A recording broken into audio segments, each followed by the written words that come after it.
Hi everyone, welcome back. I'm Adam. And I'm Julia. It's really nice to have you here with us again. If you've been listening from the beginning, you might notice something Each episode is moving very gently very naturally. from one human skill to another. In episode 1, we talked about silence and how to feel okay when the conversation gets quiet. In episode 2, we talked about feelings and how to express them simply and honestly. And today, we bring those two things together. Because when people connect in real life, They don't start with big ideas. they start with small talk. So welcome to episode 3 of Think and Speak English, our 20-episode English learning journey. We're still at the B1 level, Still slow. still simple. Still focused on real, everyday communication. And today's episode is called Small Talk in Everyday Life. Now, before we go any further, I want to say something to anyone who is joining us for the first time. Welcome. You don't need to have listened to the earlier episodes to enjoy this one. We'll explain everything as we go, but if you do go back and listen to episodes 1 and 2 after this, you'll find that everything connects beautifully. That's right. This series is designed to build, step by step, like climbing a gentle staircase. Each episode adds something new, but each one also stands on its own. So, wherever you're starting, you're in the right place. Let's begin. Let's be honest. Many English learners don't like small talk. It can feel boring Or useless. or stressful. And I think there are some very real reasons for that. So let's talk about them openly. Because understanding the difficulty is the first step toward making it easier. The first reason small talk feels hard is that it seems pointless. In your first language, you might think, why are we talking about the weather? Why are we talking about what we had for lunch? This conversation means nothing. And from one perspective, that's true. The content of small talk is often not important. Nobody really needs to know what you ate for breakfast or whether you think it's going to rain. But here's the thing. Small talk is not about the content, it's about the connection. When you say, nice weather today, isn't it? You're not really asking about the weather. You're saying, I see you, I'm friendly, I'm open to talking. And the other person's response, whether it's, yes, it's lovely, or, I know, finally some sunshine, is also not about the weather. It's them saying, I see you too, I'm friendly too, I'm open to this. So small talk is really a kind of social handshake. It's how humans check in with each other before deciding whether to go deeper. And in English-speaking cultures, this social handshake is really important. Skipping small talk and jumping straight into a serious topic can feel abrupt or even rude. It's like walking into someone's house without knocking. The second reason small talk feels hard is the language pressure. In your first language, small talk is effortless. You don't think about grammar or vocabulary. Words just flow, but in English, even a simple question like, how's your day going, can feel like a test. You start worrying, did I pronounce that correctly? Should I say, how's your day going? Or how is your day going? What if they answer, and I don't understand? And suddenly, a simple moment becomes stressful. The third reason is cultural. In some cultures, talking to strangers or making casual conversation with acquaintances is not common. If you come from a culture where people are more reserved, small talk in English can feel unnatural or even invasive. And that's completely understandable. We're not asking you to change who you are.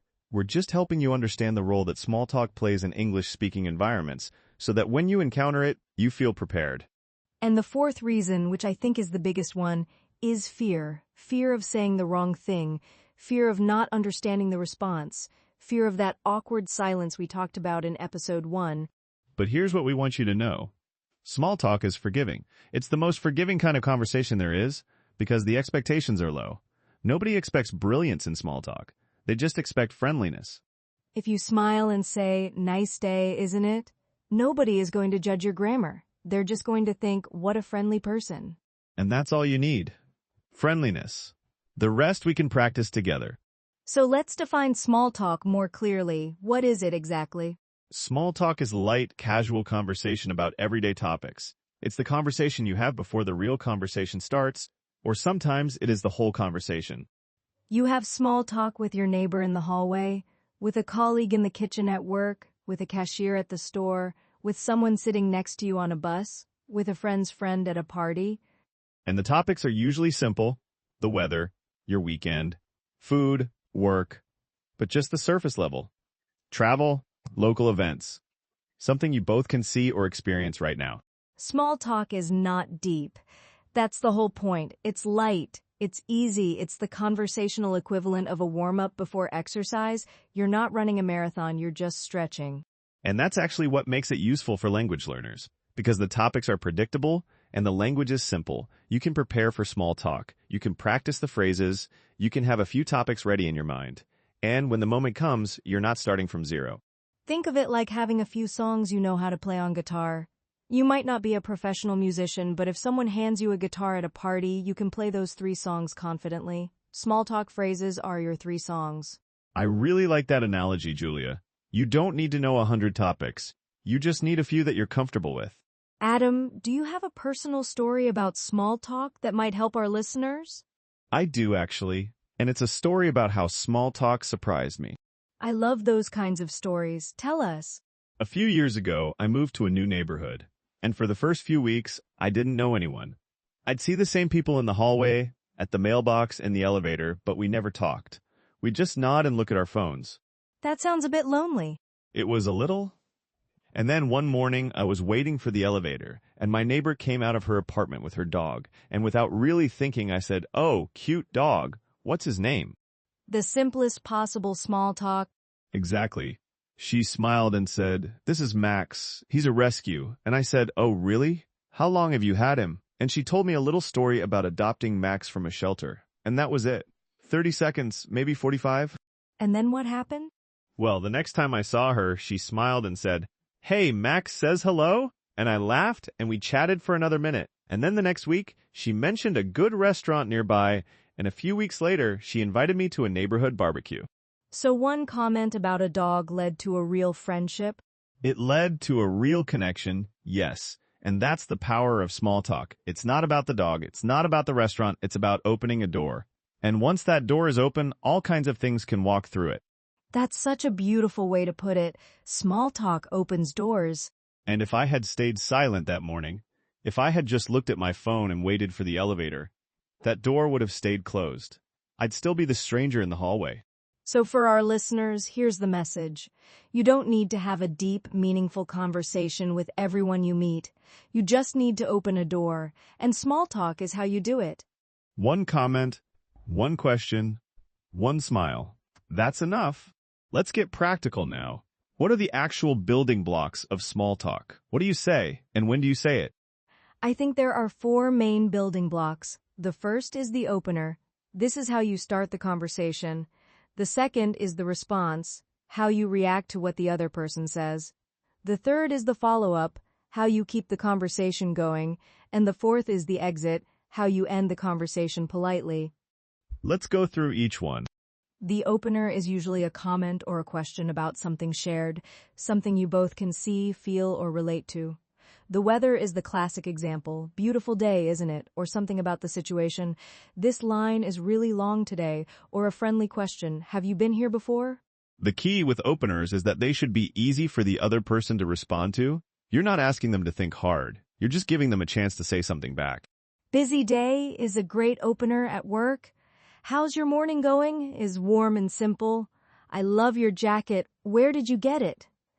Is a compliment opener that works well with people you don't know. And here's something important. The opener doesn't have to be clever or original. In fact, the more ordinary it is, the better. Because ordinary openers feel safe. They don't put pressure on the other person. The second building block is the response. When someone says something to you, how do you respond? The most important thing is to show that you heard them and that you're engaged. A simple reaction followed by a small addition. For example, if someone says, "Nice weather today," you could say, "I know, it's so nice to finally see some sunshine." You've agreed and you've added a small personal touch. Or if someone asks, "Busy day," you could say, "Yeah, it's been nonstop. How about you?" You've answered and you've bounced the conversation back to them. That bouncing back is really important. It keeps the conversation balanced. You answer and then you ask. You share and then you listen. The third building block is the follow-up. This is what keeps the conversation alive after the first exchange, and it's usually a question, a comment, or a small story. For example, if someone mentions they went to a concert last weekend, you could say, "Oh, who did you see?" Or, "I love concerts. I haven't been to one in ages." Either response keeps things moving naturally. And the fourth building block is the exit. This is how you end a small talk conversation gracefully, without it feeling awkward. Good exit phrases include, "Well, it was nice chatting with you. I should get going, but enjoy the rest of your day. Great talking to you. See you around." Exits are important because they give the conversation a clean ending. Without an exit, people sometimes just trail off and walk away, which can feel strange. A good exit leaves the other person with a positive feeling. It says, "I enjoyed this," and "I'd be happy to talk again." So, the four building blocks, opener, response, follow-up, exit. If you can do those four things, you can handle any small talk situation. Let's practice with some realistic scenarios. I find that hearing small talk in action is much more useful than just talking about it in theory. Agreed? Let's start with a simple one. You're at a coffee shop, waiting for your order. Someone is standing next to you, also waiting. And you decide to open a small conversation. You might say, "They're really busy today, aren't they?" Yeah, I've never seen it this crowded. Must be the new menu. "Oh, have you tried anything new?" "I'm still trying to decide." I got the iced lemon thing. It's actually pretty good. "Oh, really? Maybe I'll try that next time." I always end up getting the same thing.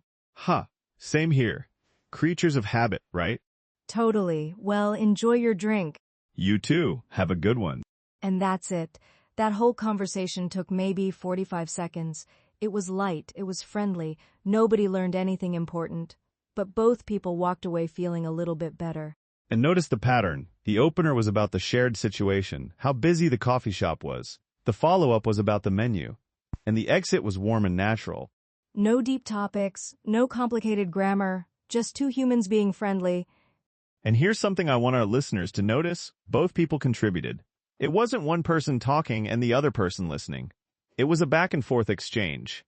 Each person added a little something, asked a little something, and shared a little something. That balance is what makes small talk feel comfortable. If only one person is talking, it feels like a performance. If both people are contributing, it feels like a connection. Let's try another one. This time you're at work. It's Monday morning. You walk into the kitchen to make coffee and a colleague is already there. "Morning. How was your weekend?" Hey, it was really nice, actually. I went hiking on Saturday. "Oh, that sounds great. Where did you go?" Just a trail about an hour outside the city. Nothing fancy, but the views were amazing. "I love hiking, but I haven't been in ages.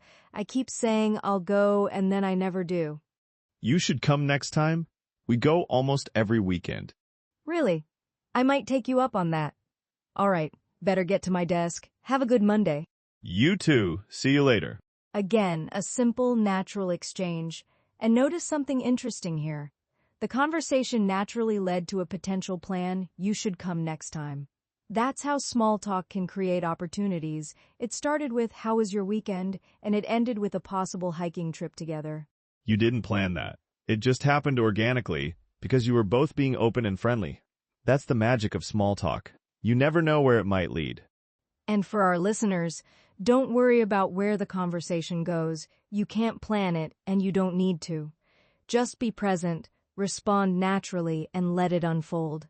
One thing I want to highlight from this scenario is the phrase, "I keep saying I'll go and then I never do." That's such a relatable thing to say. It's honest, it's a little funny, and it instantly makes the other person feel connected to you, because they probably do the same thing. Sharing small, relatable truths about yourself is one of the best small talk techniques. You don't need to share anything deep or personal, just little things that make you human. I always burn my toast. I can never remember where I parked. I keep meaning to read more, but I just end up watching TV. These tiny confessions are charming, and they make people feel like you're approachable. Because perfection is not approachable, but honesty is. Let's do one more scenario. This one is a bit more challenging. You're at a social event, maybe a friend's birthday party or a community gathering, and you're standing near someone you've never met. This is the situation that makes most people nervous because with a colleague or a neighbor, you at least have some shared context. But with a complete stranger, where do you even start? The answer is simpler than you think. You start with the thing you have in common, which is the event itself. Hi, how do you know Sarah? If it's a birthday party.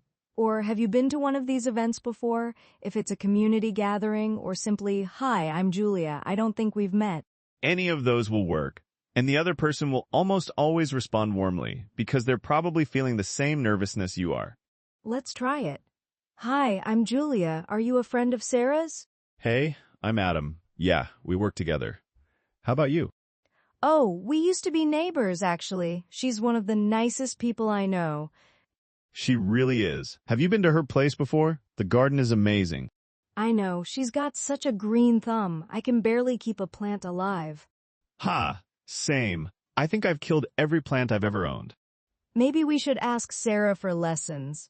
Honestly, I think some of us are just meant to buy flowers from the shop and not grow them ourselves. That's probably the wisest thing I've heard all night. Well, it's nice to meet you, Adam. I'm going to grab some food, but maybe I'll see you later. Definitely. Nice meeting you too, Julia. And there you go. A complete small talk conversation with a stranger. It started with the connection to Sarah, moved to the garden, shifted to a shared joke about killing plants, and ended with a warm exit. And the whole thing felt natural and easy. No forced topics, no awkward pauses, just two people finding things in common and enjoying a moment together.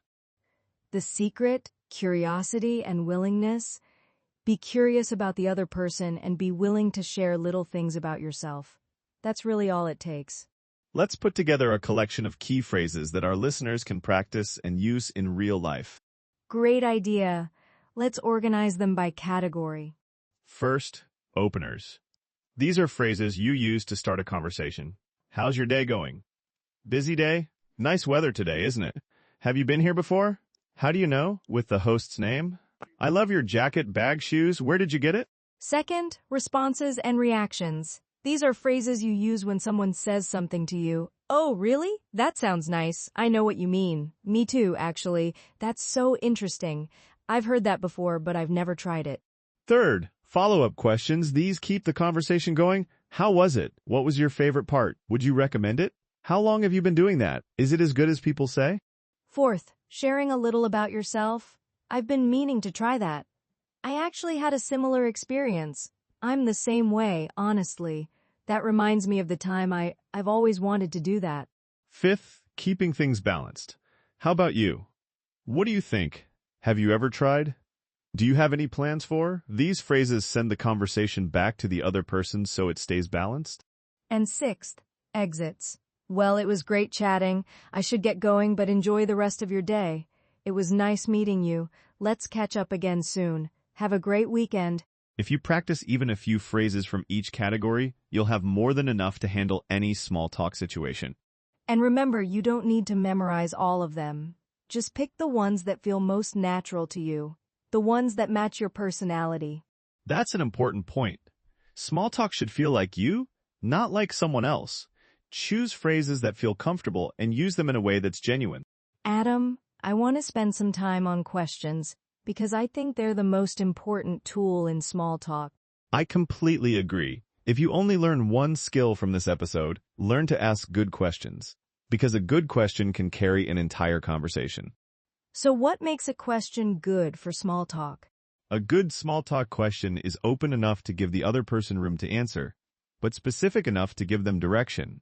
For example, how was your weekend? Is a great question. It's open because the person can talk about anything they did, but it's specific enough that they know what you're asking about. Compare that to what's up, which is so open that many people don't know how to answer it. Or, did you go to the store on Saturday? Which is so specific that the answer is just yes or no. The sweet spot is in the middle. What did you get up to this weekend?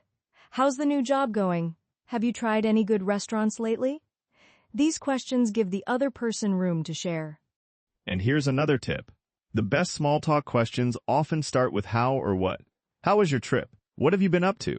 How are you finding the new office? These naturally lead to longer, more interesting answers. Yes or no questions like, did you have a good weekend? Can work, but they often get short answers. Yes, it was nice. And then you have to think of another question. But what did you do this weekend? Invites a story. and stories are what make conversations come alive. Another important thing about questions is timing. Don't ask 3 questions in a row without sharing something yourself. If you just keep asking, it starts to feel like an interview. The pattern should be question, listen, react, share something small, then maybe another question.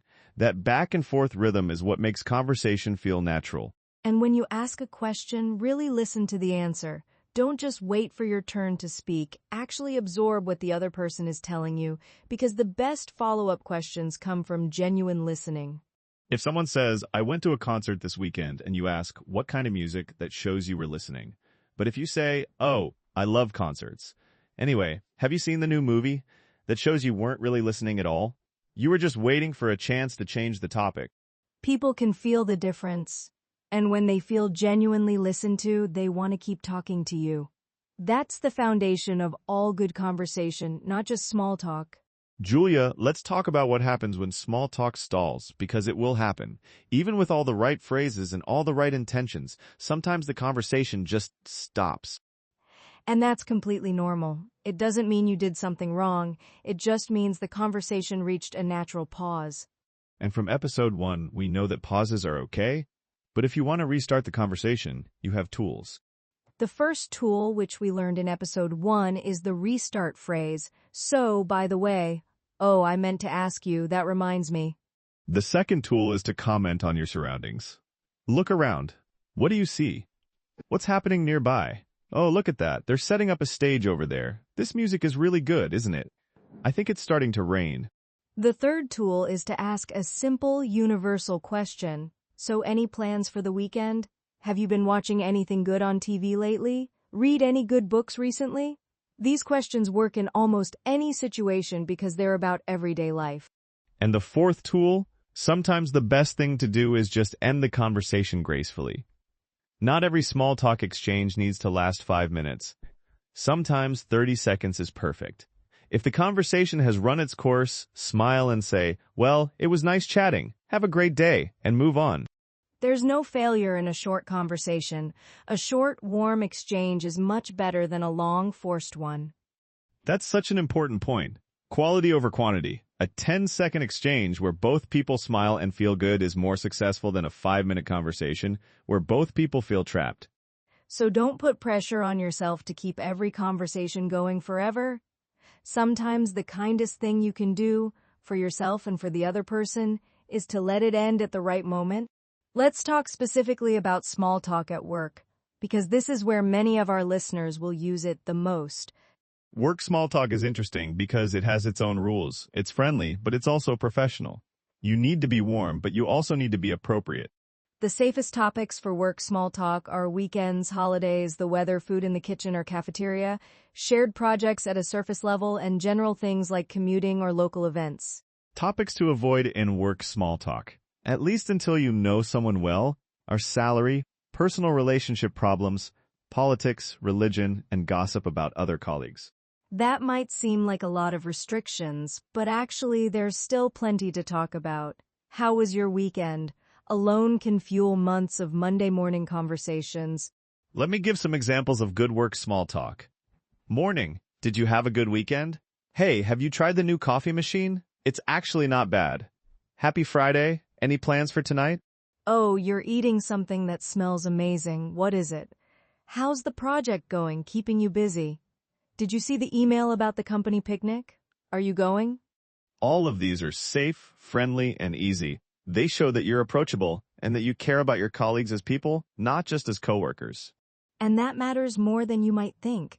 People who make small talk at work are generally seen as more likable and more collaborative. You don't need to be the most social person in the office. You just need to show warmth. Even a brief, hey, how's it going? As you pass someone in the hallway can make a difference. It takes 2 seconds and it says, I see you, you matter. And over time, those small moments add up. They build relationships, they create trust. And when you eventually need help with something or when there's a difficult situation, those relationships make everything easier. Small talk at work is not wasted time. It's an investment in your professional relationships. Adam, I think we should talk about cultural differences in small talk because our listeners come from all over the world and what feels normal in one culture can feel very strange in another. That's such an important topic. In some cultures, talking to strangers is completely normal. You chat with the person next to you on the bus, you make jokes with the cashier, you ask your taxi driver about their day. But in other cultures, talking to strangers is unusual or even uncomfortable. People keep to themselves in public spaces, and conversations are reserved for people you already know. If you come from a more reserved culture, small talk in English might feel unnatural at first, and that's okay. You're not doing anything wrong by feeling that way. You're just adapting to a different communication style.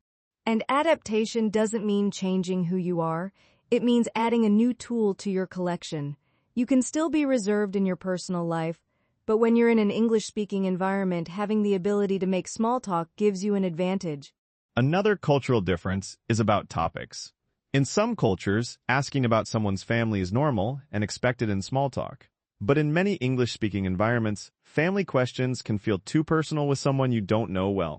Similarly, in some cultures, commenting on someone's appearance, "You look tired," or "You've gained weight," is seen as showing care. But in English-speaking contexts, those comments can feel rude or intrusive. So when in doubt, stick to the safe topics. Weather, weekends, food, general plans, the current situation, these work across almost all English-speaking contexts. And pay attention to cues from the other person. If they seem happy to chat, keep going.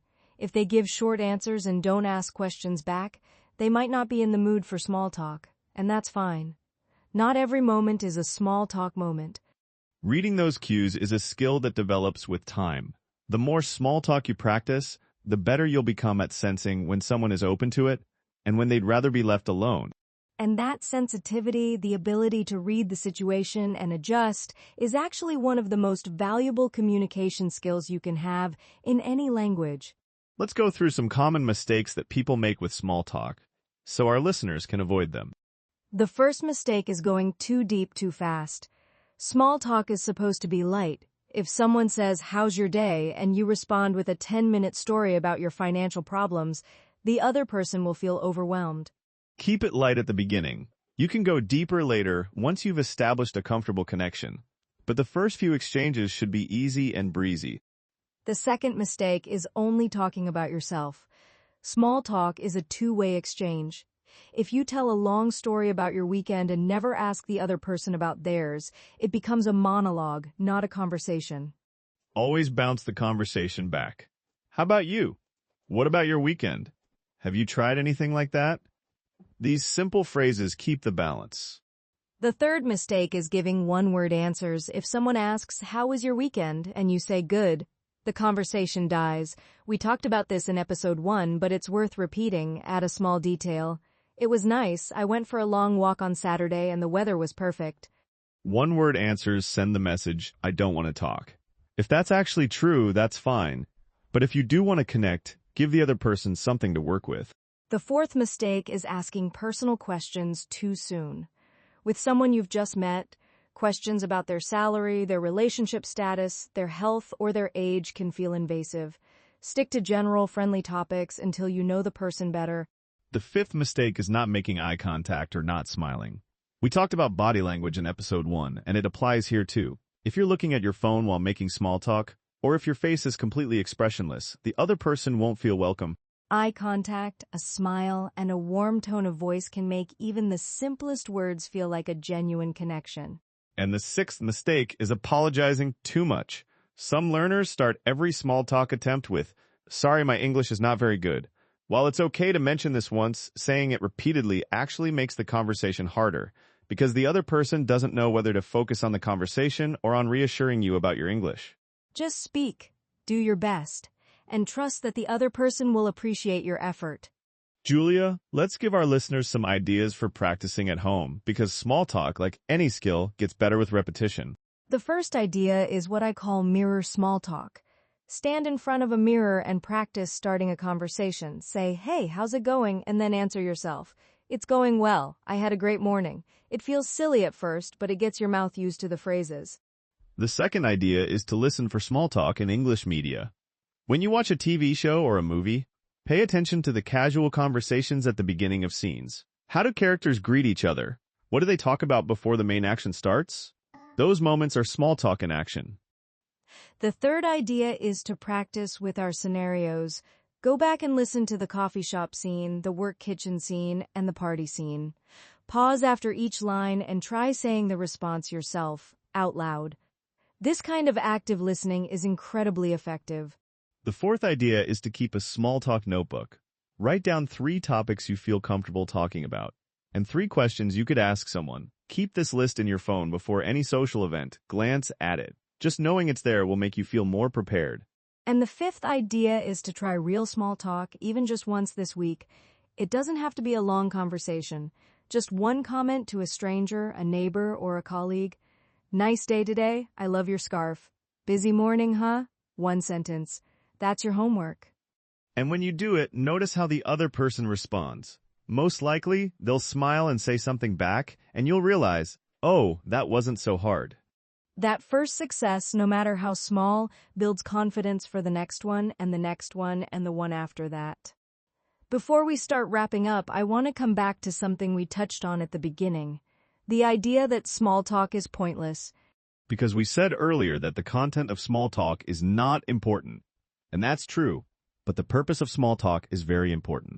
Small talk is how we build community. It's how we turn strangers into acquaintances and acquaintances into friends. It's how we create a feeling of belonging wherever we go. When you make small talk with your barista, your neighbor, your colleague, you're creating tiny threads of connection, and over time those threads weave together into a fabric of community that supports you. People who make small talk regularly report feeling less lonely, more connected, and more at home in their environment. And that's true whether you're in your home country or living abroad. For language learners especially, small talk can be a lifeline because it gives you a way to practice English in low-pressure situations, and it helps you feel like you belong in an English-speaking world. Every time you exchange a few friendly words with someone, you're not just practicing English, you're planting a seed, and seeds grow into things you can't predict. That conversation with my neighbor about her dog, it grew into a friendship. Your conversation with a colleague about the weekend, it might grow into a career opportunity. You never know. So don't dismiss small talk. It might seem small, but its effects can be enormous. As we come to the end of this episode, let's slow down again. No rush. Today we talked about small talk. But really, we talked about courage. The courage to say something simple. The courage to speak first. The courage to be a little uncomfortable. You don't need perfect sentences. You don't need clever topics. You don't need confidence. Confidence comes later. Connection comes first. Think about what you've learned so far. Silence is okay. Feelings can be simple. Small talk builds connection. These are not language tricks. They are human skills. Let's go through what we covered today. We started by talking about why small talk feels hard, the fear, the language pressure, the cultural differences, and how the content feels pointless. But we learned that the purpose of small talk is not content. It's connection. We defined small talk as light, casual conversation about everyday topics, and we described it as a social handshake, a way of saying, I see you, I'm friendly, I'm open. We heard Adam's story about his neighbor and her dog and how one simple comment opened the door to a real friendship. We learned the 4 building blocks of small talk: openers, responses, follow-ups, and exits, and we practiced phrases for each one. We walked through 3 realistic scenarios at a coffee shop, with a colleague on Monday morning, and with a stranger at a social event. We explored the art of asking good questions, especially open-ended ones that start with how and what. We talked about what to do when small talk stalls, and we reminded ourselves that it's okay to let a short conversation end gracefully. We discussed small talk at work, cultural differences, and common mistakes like going too deep too fast, giving one-word answers, and asking personal questions too soon. And we shared ideas for practicing at home, including mirror small talk, listening for small talk in media, and the challenge of trying one real small talk exchange this week. That's a lot of ground for one episode, and you don't need to remember all of it. Just pick one thing, one phrase, one idea, one small act of courage. And try it, this week, in real life. In our next episode, we'll take another step forward. Because once people are listening, Once they feel comfortable with you, You can start telling stories. Episode 4 is called Storytelling That People Want to Listen to. We'll talk about how to tell simple stories, how to keep people interested, and how to sound natural, not rehearsed. No acting. No pressure. Just real stories from real life. If this episode helped you see small talk differently, Or helped you feel less pressure about starting conversations. you can support this series by liking this episode Sharing it with another English learner. and subscribing so you can continue this journey with us. Thank you for listening today. Thank you for being patient with yourself. Remember, English is not about impressing people. It's about connecting with them. Thank you again for spending this time with us. Take care of yourself, Practice a little small talk. and we'll talk to you again next time. Bye for now. Bye.